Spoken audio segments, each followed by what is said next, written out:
Hello, and welcome to the Cat and Sam show.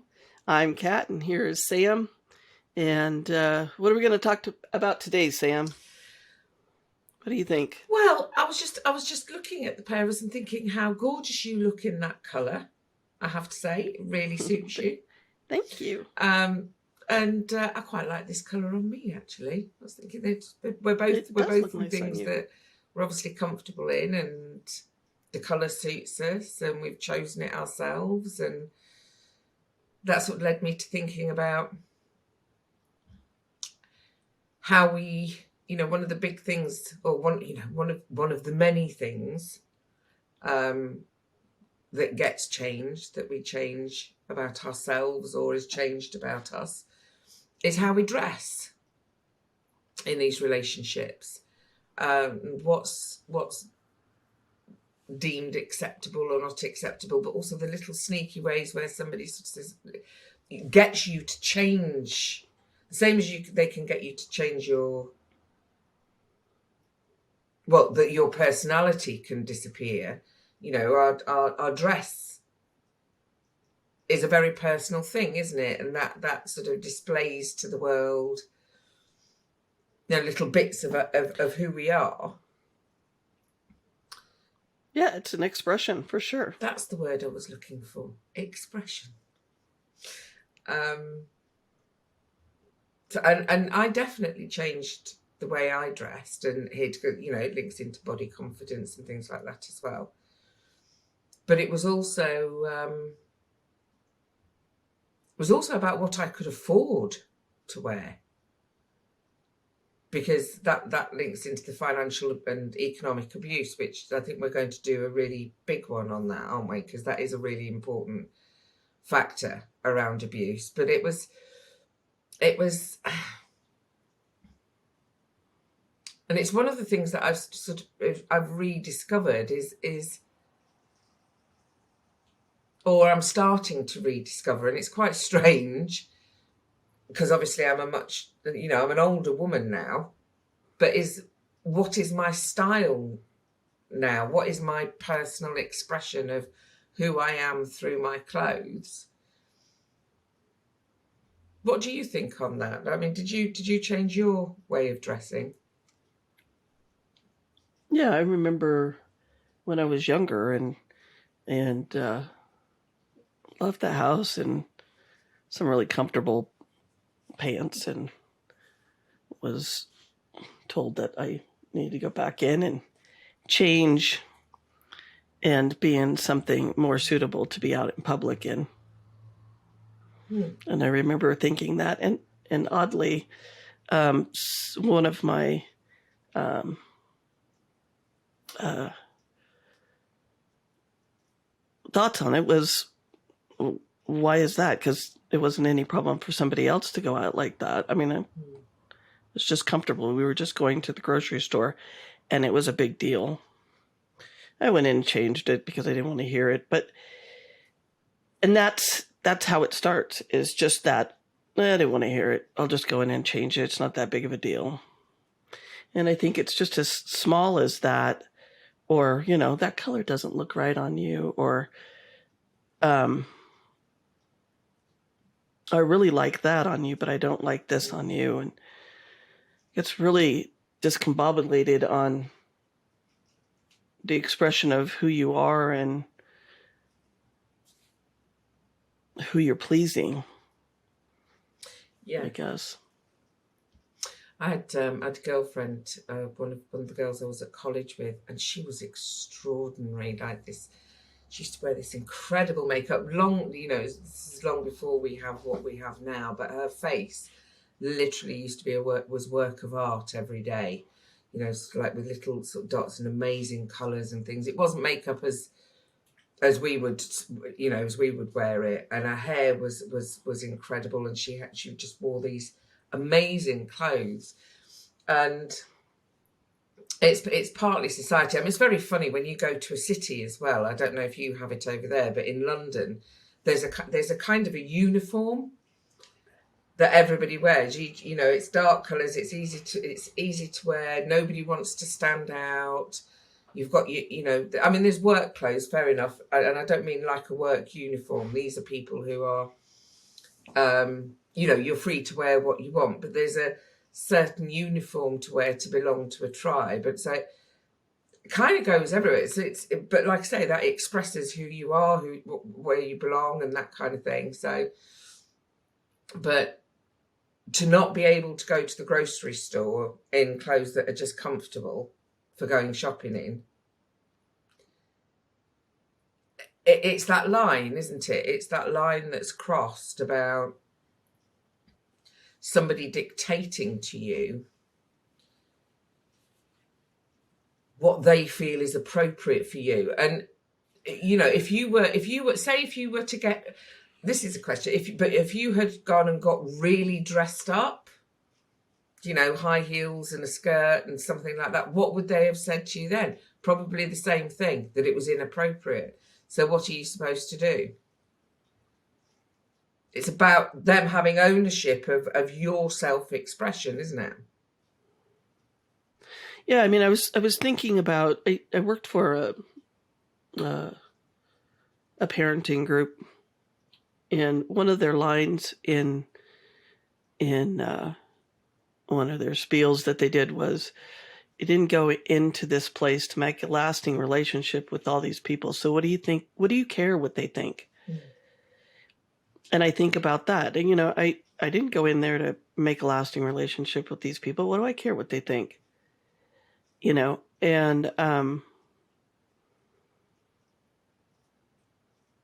it's interesting on clothes because people also do they class you on your clothes.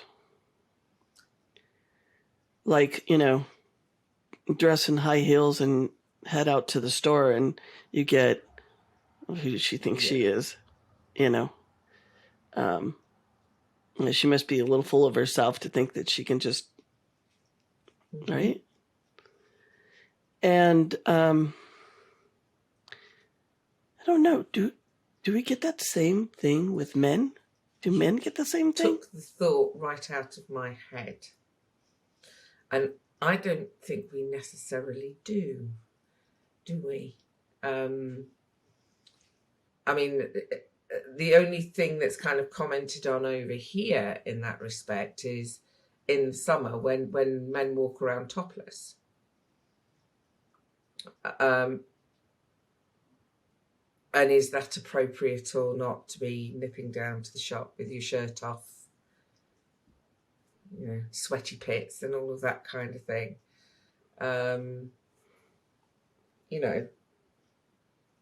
But I don't think we get it. I don't think we get the same commentary on male clothing. I don't know. We'd maybe need to, people could comment and say below whether men do get that same or feel that same sort of pressure. I could say that there's probably men out there who have a woman who dresses up a lot and is consistently trying to get her man to dress up to meet her. That may be. Yes, I've just remembered somebody, a friend telling me exactly that. He's a very, very, very good looking chap and fantastic body. And he's at his most comfiest in a pair of jogging bottoms and a t-shirt. And my goodness, does he look good. But his partner isn't always happy that that's how he dresses. He still looks good.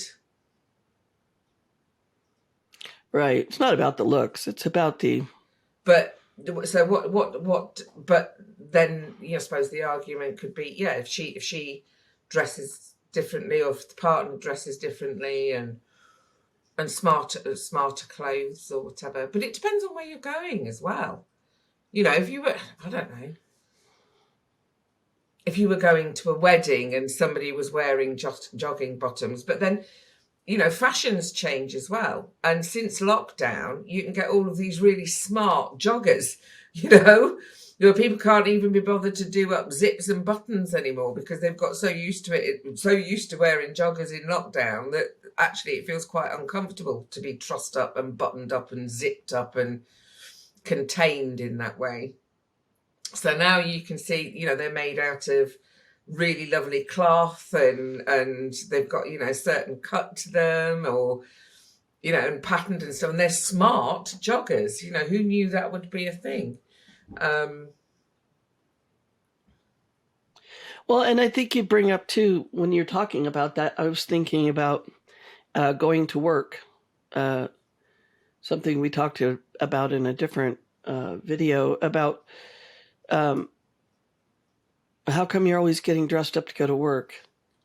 And I don't want you to have makeup on when you go to work. And, you know, it's about, you know, this perception. And it, you know, drives into like, where have you been? Mm-hmm. Where are you going? And how are you going to look? It, you know, a lot of it seems to be like a presentation and a control. Yeah, no, completely. And it's to knock your self-esteem. It's just weaponized. Just normal everyday work clothes can be weaponized. You know, you have a duty, depending on your job, I suppose, but, you know, in certain jobs, there is a responsibility as part of the job to be presentable. I mean, for goodness sake, you know, women actually, they're which I still find bizarre, you know, some companies that dictate women have to wear high heels to work. I'd like to see the men have to wear high heels to work and see how long they lasted. Right. You know, ruining their feet and their backs and everything else, but that's a whole other video. But it shouldn't. It comes back to, irrelevant of all of these things, there's a difference between lovingly and honestly saying to somebody, like I said to you at the beginning, that colour really suits you. Sorry, that's my pooch. That colour really suits you, but that hasn't been done in a way that means to get you then to not wear something else. Does that make sense? It's not manipulative. It's just a statement of fact. You look beautiful in it. It really suits your colouring. That's it. That's the end of that comment. Whereas I think sometimes, so the manipulation in these relationships is that colour looks beautiful on you, maybe because it's got long sleeves and a higher neck, than something else that you might wear that's got a bit of a lower neck, or do you see what I mean? It is a manipulation. Well, and I think, you know, what your drive is. And I think that's what's hard for people to understand. It's like, you can't just, like if you said, you're talking about my shirt and you're like, it's, you know, it's a beautiful shirt. End of story. Different than when it's on a consistent basis. Like every time you see me, you're like, well, I kind of like that. I like it when you're in the more blue tones than you're in like green or something. And it's that light of a calculation that can roll either way. Like it could roll to somebody's trying to control the way that you look, or somebody genuinely just likes the way that looks. And I think, you know, it just continuing in that realm would be, what is the drive? But also, if that's in isolation, like, you know, say somebody has a real interest in fashion or something like that, that's fine. It's about, that's one of the dots. So something like that would be one of the dots where if you noticed a little bit of something else and a little bit of something else, that then starts to become part of the wider known patterned coercive control. You know, it needs those other dots. So a single thing on its own that's not necessarily coercive or controlling or abusive. But it's when it's part of that chain, the patterning, and clothing and how you look, and that will then go into, you know, and it may start as something as simple as you look beautiful in that top.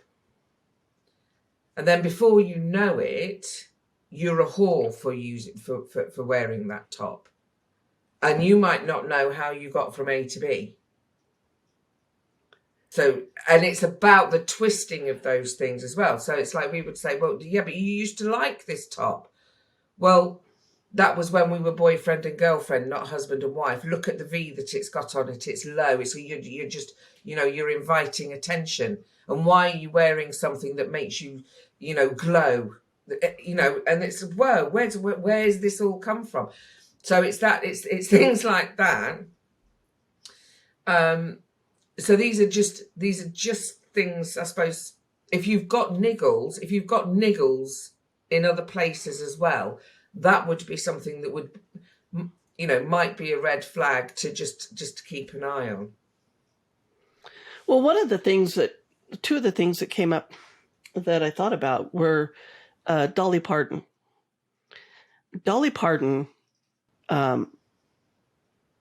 when she was a little girl, saw hookers, and she just thought they wore the most beautiful dresses and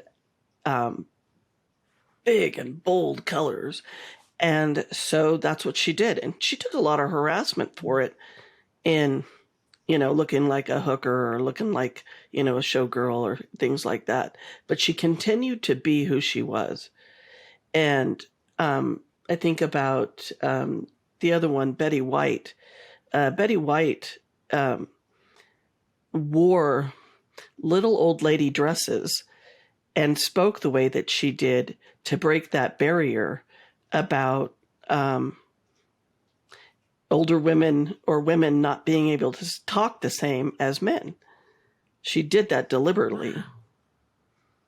And, you know, and I think, you know, those two women grew up in the same kind of era about clothes, and they obviously grew up in the entertainment industry, but they were both very distinct in how they wanted to dress and present themselves. And I think that's what gets lost. If you start to feel like that you're losing a sense of who you are based on what somebody else sees in you, I think that's the key, don't you? I do. Because they're both known, admired, and loved for being strong, outspoken, fantastic, likable, all of the positive women. And it's amazing how, yes, so you're right. And they are both themselves. And it's once, if you start losing that sense of who you are through something like that, then that's you're in a problem area. Right. I mean, you know, and it is slight, but you got to catch it at slight so that you don't end up just not. It ends up being, I think these manipulations end up being a way to keep putting you in a corner, whatever corner that is that they're wanting you in. It reminds me of nobody puts baby in a corner. Nobody puts baby in a corner here. Absolutely. No, yeah. Nobody's putting us in a corner anymore. Nobody puts baby in a corner. Exactly. So, I think, you know, that's the way to wrap this up and talk about it and finish it up is just not allowing yourself to be diminished at the will of somebody else. Absolutely. You know, hit that bell if you like what we have to say. Absolutely. Leave a comment and share. And we'll be back with more videos. And we are going to do one. We are going to do one on financial and economic abuse, aren't we? We think that's such a key factor. So tune in for that one. Ding There's the so many bell, factors. and you'll get a notification. Thanks for watching. Ding, ding, ding, ding, ding, ding. Bye-bye.